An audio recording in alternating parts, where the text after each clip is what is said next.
Thanks for joining us again on another CCLI road trip session. I'm Paul Herman here in Nashville at Seth Mosley's Full Circle Music Studio. Here with Matt Hammitt. Matt sang with Sanctus Real for a number of years and has now just released a solo project here at Full Circle. Matt, thanks for joining us today. Yeah, it's good to be here. Glad you came to Nashville. It's good to be here. I love Nashville, love being here any chance I get.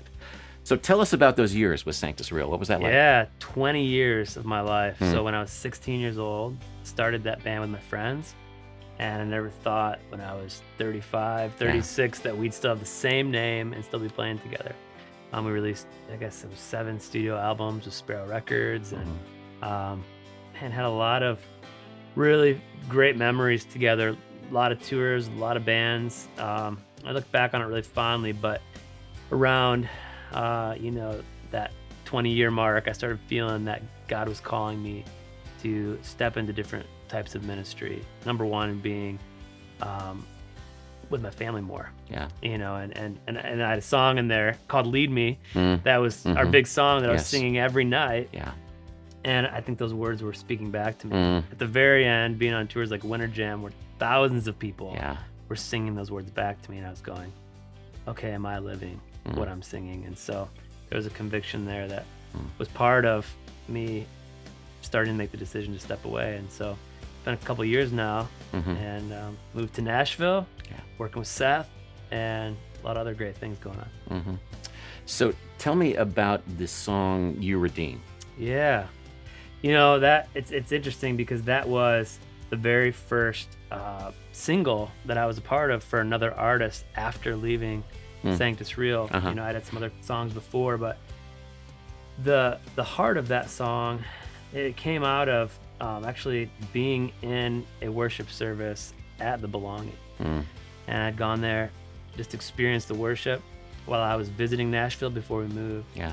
And on my way to church, I just started thinking about all the things going on and in culture and society, especially right at that very moment. It was kind of the height of the racial tension that was happening. Yeah. And I just started thinking about and feeling the sense of like, man, where the Spirit of the Lord is, there's freedom. And where, he moves in his presence, it's like, we know that's the solution to all of that God's presence in the midst of that can heal that. And that's the only thing that can heal that.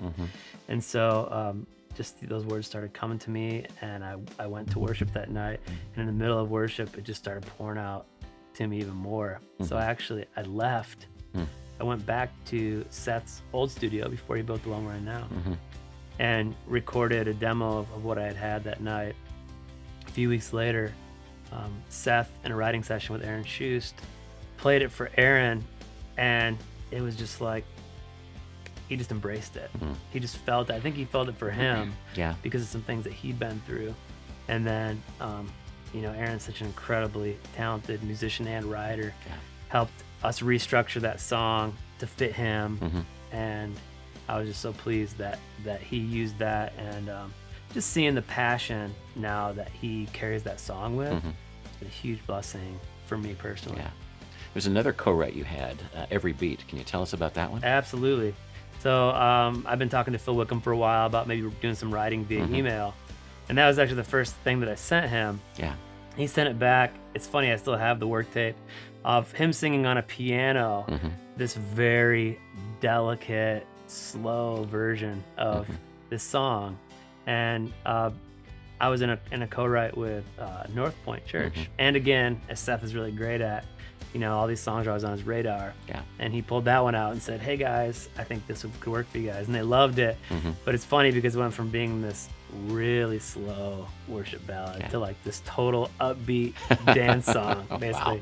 Which is great because I feel like so many churches are in need of those up-tempo openers. Because so many songs go the other way. Exactly. Right. Yeah. But that's great. Yeah. So it's really cool to be part of that and watch how they transform that song as well. I love watching the journey of a song. Yeah. Yeah.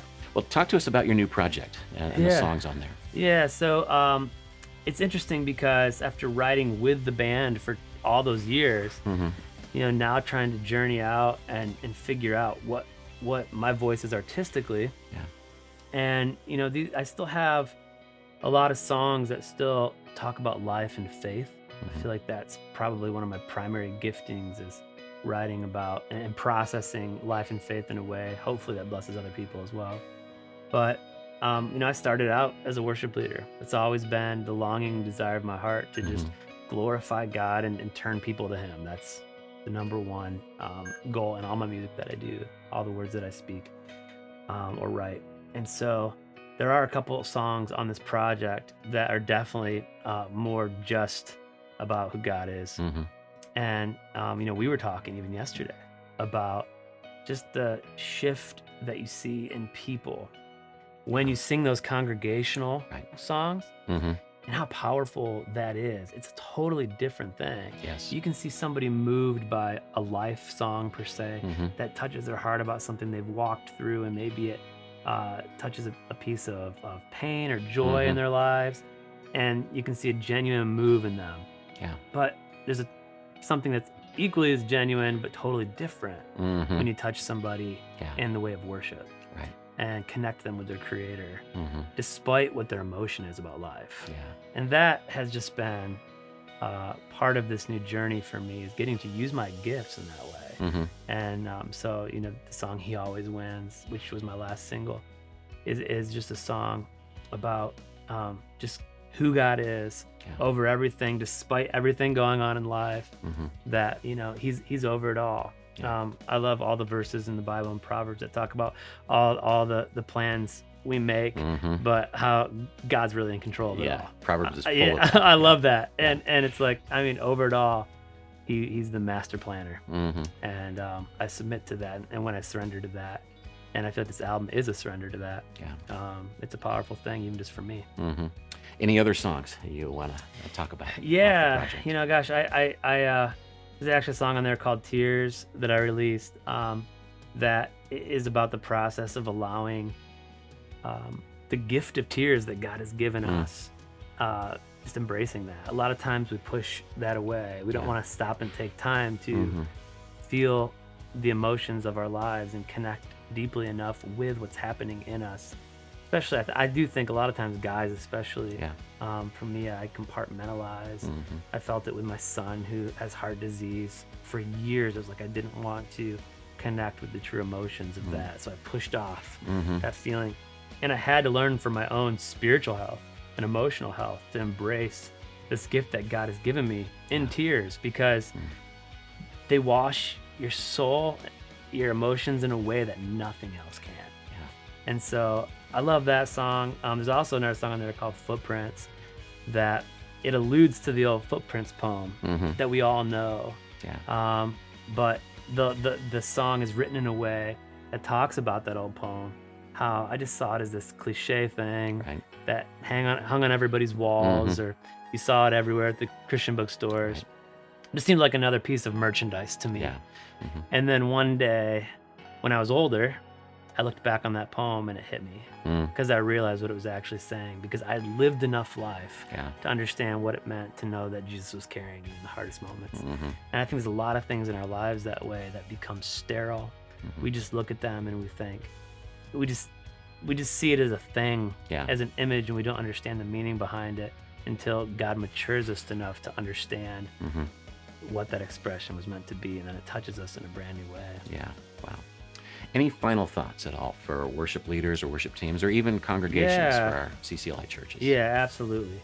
I think there's a longing inside of all of us to make a joyful noise and make music and make songs that the world hears. Like, we all want to be used in great ways. It's easy to look at the Chris Tomlins of the world and think, oh, if God can use me like that, right?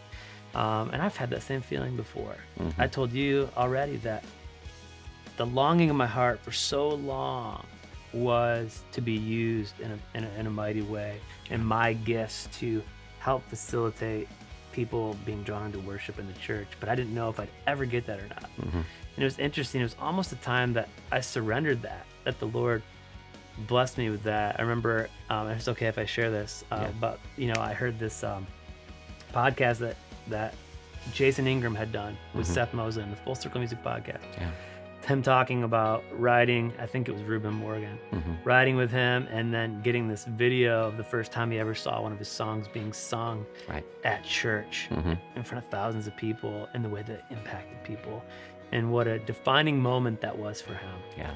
And I remember just like the longing in my heart, just like, Lord, I pray, even if you never give it to me, you're faithful. Yeah.